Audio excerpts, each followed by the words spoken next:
सोचो एक ऐसा स्मोकर जो कि सिगरेट्स के बिना एक सेकंड भी नहीं रह सकता, उसे तुम सिगरेट बनाने वाले गांव में ही भेज दो तो वो वहाँ पे क्या तबाही मचाएगा। हाँ जी, आपका स्वागत है वाइकिंग एनीमे एक्सप्लेन चैनल पर। और आज आप चेन स्मोकर कैट एपिसोड 5 को देखने वाले हैं। एनीमे पूरी तरीके से एडल्ट कॉमेडी से भरी हुई है, लेकिन आपको अच्छे बच्चे की तरह सब कुछ देखना है और भूल जाना है। तो हम देखते हैं कि यहाँ पे यानी काफी ज्यादा रो रही होती है क्योंकि इमोको ने उसकी सिगरेट छीन ली थी। लेकिन यानी यहाँ पे अभी भी इसलिए ही रो रही थी क्योंकि उसे अपनी सिगरेट वापस चाहिए थी, क्योंकि वो सिगरेट्स के बिना एक सेकंड भी नहीं रह सकती ना। लेकिन इमोको के कान पर जून तक नहीं रहती और वो यहाँ से निकल जाती है। लेकिन फिर भी यानी कि चीखें अभी भी जारी थी। इमोको भी सोच रही होती है कि ये उसके लिए जरूरी है, लेकिन फिर भी क्या मैंने सही किया। इमोको के मन पे अभी भी पत्थर रखा हुआ था, इसलिए वो सोचती है कि चलो मैं उसकी सिगरेट उसे वापस ही कर देती हूँ, आगे खुद ही सीख जाएगी। लेकिन जैसे वो देखती है कि असल में यानी तो अपने मुंह से एक सिगरेट पैक निकाल रही होती है धागे से खींच के, मतलब इसने अपने पेट में एक सिगरेट निकाल ली थी। और यानी भी यहाँ पे काफी खुश होती है क्योंकि उसका प्लान सक्सेसफुल काम कर चुका था। इमोको को पता भी नहीं चला और उसने एक सिगरेट पैक छिपा भी लिया। लेकिन फिर तभी यहाँ पे लाइटर क्लिक होता है और यानी के साथ जो होता है उसके बारे में किसी को नहीं पता होता है। खैर, फिर हम इमोको के स्कूल का सीन देखते हैं। यहाँ पे ये लड़का मीठा मीठा चॉकलेटी बॉय शायद से इमोको को प्रपोज कर रहा था, क्योंकि वो यहाँ पे कह देता है कि मैं तुम्हें पसंद करता हूँ और मैं आगे शादी भी तुमसे ही करना चाहता हूँ। लेकिन इमोको यहाँ पे इसका दिल तोड़ते हुए कहती है कि माफ करना, लेकिन मैं तुम्हें पसंद नहीं करती। इसका भी तुम्हारी तरह दिल टूट जाता है। खैर, ये अपने क्लासरूम में काफी ज्यादा डिप्रेशन में रो रहा होता है क्योंकि दिल टूटा आशिक है और इसका गंजा फ्रेंड भाई इसे दिलासा ही दे रहा होता है, लेकिन फिर भी दिल टूटा आशिक है तो रोएगा ही। खैर, यहाँ पर इस लड़के से ज्यादा तो ये लड़की भड़की हुई होती है। ये भी सोच रही होती है कि ये लड़का बस तब से इमोको ही चिल्लाया जा रहा है। लेकिन तभी यहाँ पे ये इमोको को देखती है जो कि काफी सारी नोटबुक्स ला रही होती है और ये जबरदस्ती इमोको को जानबूझकर धक्का दे देती है, जिस वजह से नोटबुक्स भी गिर जाती हैं और ये इमोको को ही डांटने लगती है कि तुमसे देख के नहीं चला जा रहा। लेकिन तभी ये लड़का बिल्कुल जेंटलमैन की तरह आता है और इमोको की साइड लेते हुए उसकी मदद भी करता है। खैर, ये लड़की भी घर जाते हुए काफी रो रही होती है, बस यही सोच रही होती है कि मैंने उसकी मदद करने की कोशिश करी और उल्टा वो मुझे ही सुनाकर चला गया। इसके दोस्त भी सोच रहे हैं कि मैं इसे दिलासा दूं तो दूं कैसे। खैर, फिर हम यहाँ पे एक और कैरेक्टर को देखते हैं जिसके बारे में शायद हमें सीरीज में आगे बताया जाए। खैर, फिर हम इमोको को देखते हैं जो कि अपने फ्रेंड से बात कर रही होती है। उसकी फ्रेंड भी कहती है कि तुम्हें हाँ कर देना चाहिए था, बंदा काफी हैंडसम है, तुम्हारा फैसला गलत भी हो सकता है आगे चल के। लेकिन इमोको कहती है कि नहीं, जो भी हुआ है सही हुआ है। फिर हम इधर यानी और याकू को देखते हैं जो कि एक शॉप पे सिगरेट खरीद रहे होते हैं। यानी तो भैया अपने हेल्थ इंश्योरेंस से ही पे करती है, ऐसा कैसे हो सकता है। लेकिन उसे 12 नंबर की सिगरेट चाहिए थी और 12 सुनते ही यहाँ पे याकू बिल्कुल सावधान हो जाती है। खैर, फिर एक बर्गर शॉप पे रुकते हैं, वहाँ पे भी यानी किसी स्लिप को पढ़ते हुए 12 नंबर बोल देती है और फिर से याकू बिल्कुल चार्ज हो जाती है। तो यहाँ पे याकू खाते हुए बता रही होती है कि असल में बचपन से उसकी जब बुरी आदत रही है कि वो जैसे ही 12 सुनती है तो वो तुरंत ही बिल्कुल चार्ज हो जाती है, बिल्कुल सावधान अकड़ के खड़ी जाती है और बचपन से इस वजह से वो काफी ज्यादा शर्मिंदा होती आई है पब्लिक में।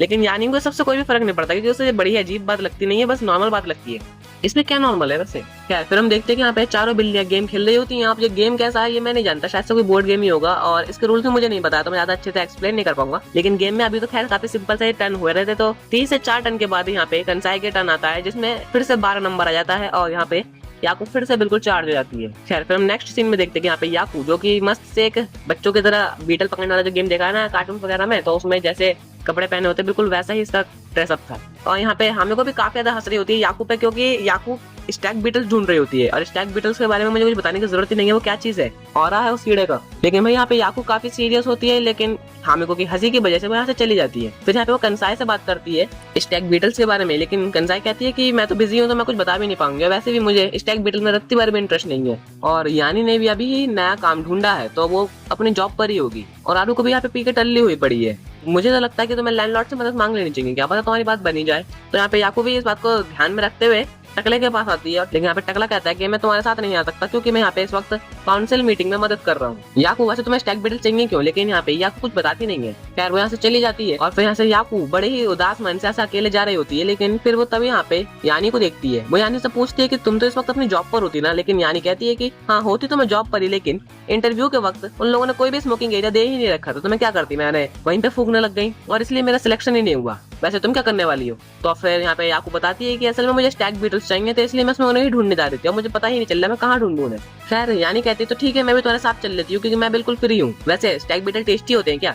लेकिन भाई यहाँ पे याकू कहती है कि नहीं, स्टैक बीटल टेस्टी नहीं होते, उसमें कूल होते हैं और हम उन्हें खाने के लिए नहीं ढूंढ रहे हैं। तो यहाँ पे भैया याकू भी अब यानी के साथ आराम से स्टैक बीटल ढूंढने चली जाती है। अभी इन्हें मिलेंगे या नहीं ये तो हमें नहीं पता, लेकिन अगले सीन में हम देखते हैं कि यहाँ पे हमें को यानी और याकू एक जंगल में मस्त आराम से अपनी ट्रैवलिंग कर रहे होते हैं। हमें को तो व्लॉगिंग ही चल रही होती है, शायद से सौरभ जोशी की फैन होगी, लेकिन याकू बताती है कि ये जो पूरा एरिया है इसे असल में यहाँ के विलेजर्स जो कि बीस्ट है वही कंट्रोल करते हैं और वो काफी कमाल की बिल्कुल ओरिजिनल बिल्कुल पावरफुल सिगरेट बनाते हैं। इसलिए हम इस विलेज में यहाँ पे घूमने आए क्योंकि क्या पता हमें काफी बढ़िया सिगरेट मिल जाए। और फिर यहाँ पे इनकी आंखें चौंधिया जाती हैं जब विलेज को देखते हैं तो, क्योंकि यहाँ पे हर तरफ टबैको के ही पत्ते होते हैं। खैर फिर यहाँ विलेज की चीफ आ जाती है जिसका नाम रहता है लानी। हाँ वैसे नाम तो काफी सिंपल सा लग रहा होगा लेकिन इसका ऑरा काफी हाई है, अभी तुम देख लेना कैसे। तो यहाँ पे लानी कहती है कि तो तुम अपने दोस्तों के साथ आई हो याकू। यहाँ याकू इनका अच्छे से इंट्रोडक्शन करवाती है। तो फिर लानी यहाँ पे कहती है तो फिर तुम लोगों को यहाँ पे अच्छे से हमारे कल्चर को सीख लेना चाहिए क्योंकि बेहतर यही रहेगा तुम्हारे लिए। याकू बताती है कि वैसे हम यहाँ पे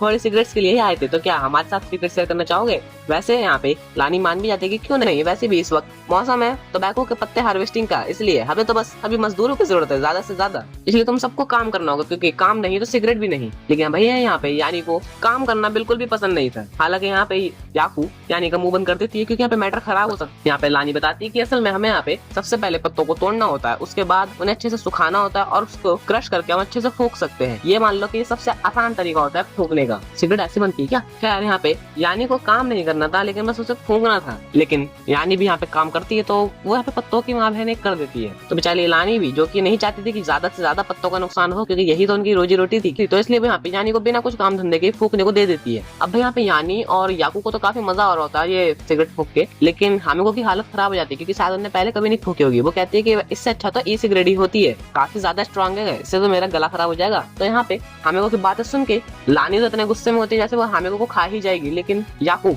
हामिको का मुंह बंद कर देती है क्योंकि यहाँ पे मैटर खराब हो सकता था ना। लेकिन खैर लानी यहाँ पे काफी शांति से कहती है कोई बात नहीं, ऐसा होता है, जो लोग सिगरेट नहीं फूकते हैं उनके लिए शायद ये नॉर्मल ना हो, लेकिन तुम्हें दिख रहा है वो स्टोन स्टैचू, वो काफी समय से हमारी हिफाजत कर रहा है। उसकी आवाज यहाँ पे तब से गूंज रही है जब से यहाँ पे काफी लड़ाइयाँ होती थी और अब ये बिल्कुल शांति से यहाँ पे खड़ा हुआ है। हम यहाँ तंबाकू काटते हैं और उन्हें एक तरीके से प्रेयर करते हैं और हम शांति पूर्वक यहाँ पे रहते हैं। इस चीज का संदेशा इस स्टैचू को देते रहते हैं। ये कैसे हो सकता है। खैर तभी यहाँ पे लानी बताती है कि तुम ये टैटू डिजाइन देख रहे हो, ये असल में हमारे स्टोन स्टैचू और सन को रिप्रेजेंट करता है। लेकिन यहाँ पे यानी को तो असल में ये दोनों ही साइंस कुछ और ही चीज लगती है, ऐसी चीज जो मैं तुम्हें बता नहीं सकता, बताओ ना आज तो ये बेहतर रहेगा। और लानी को तो इस चीज से इतनी ज्यादा गुस्सा आ जाता है, मतलब यानी के इतने बकवास बात से, कि वो एक लेजर गन निकालती है और जंगल को उड़ा देती है। सच में ये लेजर गन कैसे आ गई इस वर्ल्ड में। खैर फिर हम नेक्स्ट सीन में देखते हैं कि यहाँ पे ये सभी के लोग उसी स्टैचू पे खड़े होते हैं और लानी यहाँ पे कहती है तो अब तुम लोगों को यहाँ से जंप करना होगा। अब क्योंकि ये स्टैचू बहुत ऊंचा है, यहाँ पे हामे को ज्यादा डरी भी होती है, लेकिन लानी यहाँ पे कहती है कि जहाँ पे इस गांव में अगर कोई गलती करता है तो फिर उसे सजा के तौर पे या फिर कह लो इस गांव के अच्छे से एक विलेजर बनने के तौर पे उसे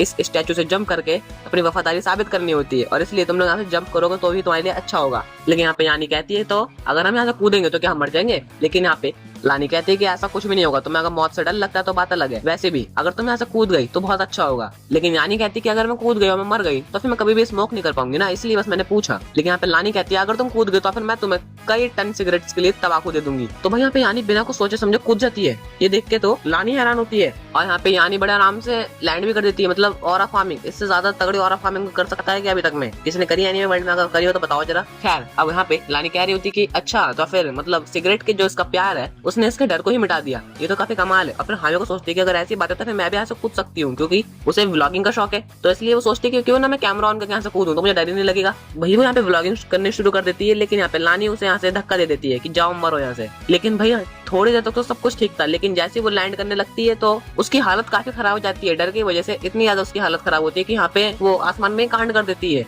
चील की निगाह मेरी इन बिल्लियों की तरह थोड़ी रहा है। खैर अब इस सब के बाद यहाँ पे एक रेनबो बन जाता है, कैसे मैं नहीं बताऊंगा। तो यहाँ पे लानी कह रही होती है कि चलो अब तुम लोग यहाँ से बिल्कुल परफेक्टली यहाँ के विलेजर बन चुके हो, तो फिर तुम लोग अब यहाँ पे कभी भी आ सकते हो, इसलिए अगली बार मिलने जरूर आना। यानी भी कहती है कि हाँ क्यों नहीं, हमें जरूर आएंगे मिलने। अब ये लोग यहाँ से जा ही रहे होते हैं, लेकिन यहाँ पे यानी कहती कि मानना पड़ेगा वो विलेज काफी अच्छा था, लेकिन यहाँ पे हामिको कहती है कि बिल्कुल भी अच्छा नहीं था। याकू कहती है कि वहाँ पे फिर से कभी ना कभी जरूर जाएंगे, लेकिन हामिको को यहाँ पे बिल्कुल भी नहीं जाना था। हालांकि यहाँ पे याकू से चिढ़ाती कि क्यों नहीं जाना, तुमने वहाँ पे जो कांड कराया उस वहाँ पे तुम्हें एक नाम भी मिल गया, द रेनबो बिल्डर। तो समझ गए ना, रेनबो की कारीगर यही है। खैर यहाँ पे हामिको गुस्से में पूछती है अच्छा एक बात बताओ, अल्फा का मतलब क्या होता है। यहाँ पे ये लोग गूगल करके मारते हैं तो इन्हें पता चलता है कि असल में अल्फा का मतलब बिगिनिंग या फिर फर्स्ट होता है। अब इसका मतलब मैं भी नहीं कुछ कह सकता। खैर फिर हम नेक्स्ट सीन में यहाँ पे इमोको के स्कूल का सीन देखते हैं। यहाँ पे एक कीड़ा स्कूल के बच्चों को परेशान कर रहा होता है, तो फिर इमोको बड़े आराम से उसे चॉपस्टिक से पकड़ लेती है, जैसे शिनचैन बाबा ने पकड़ा था ना वो मक्खी को। बस यहाँ पे कीड़ा बड़ा होता है और इमोको चॉपस्टिक से उसे पकड़ के बाहर छोड़ देती है बड़े आराम से। तो उसके फ्रेंड उसे अप्रिशिएट कर रहे होते हैं कि तुमने तो बड़े आराम से एक बग को पकड़ लिया, वो भी चॉपस्टिक से, तुम तो कमा दो। लेकिन फिर यहाँ पे इमोको कहती है कि माफ करना जरा, मैं चॉपस्टिक्स तो धुई जाऊं। लेकिन यहाँ पे वो सोच रही होती है कि असल में उन्हें कीड़ा पकड़ा तो सही, लेकिन वो उसे खाने वाली थी। वो तो उसे अच्छे से अपने